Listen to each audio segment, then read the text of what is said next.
तो गाइस ये मेरी बहन पता नहीं क्या कचरा सा उठा के ले आई है, डस्ट जेली का पता नहीं चुपा चुप होता है ना, वैसे ही कुछ लेके आई है। चलो अब इसको खोल के देखते हैं इसमें पता नहीं क्या क्या बना हुआ है। देखो बंदर सा, ये एक लाल बंदर, फिर यहाँ पे ये केला हुआ रखा, पता नहीं क्या क्या है, 10 रुपये का चीज़ ही भाई। चलो जल्दी से इसको खोलते हैं। हाँ खुल गया। लेट्स सी इसके अंदर क्या है। ओह माय गॉड ये बहुत ज़्यादा नहीं है I think. Oh my God क्यों भाई,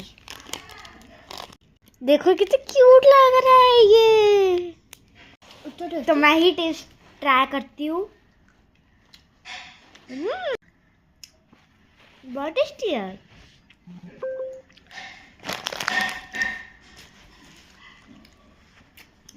भाई। इसका पता है वाटरमेलन और एप्पल ऐसा कुछ टेस्ट होएगा। मेरी बहन भी खा रही है, ये तो बनाना खा रही है ये। बात है ये बहुत ज़्यादा चुई है, इसको बहुत ज़्यादा चबाना पड़ रहा है। टेस्टी है।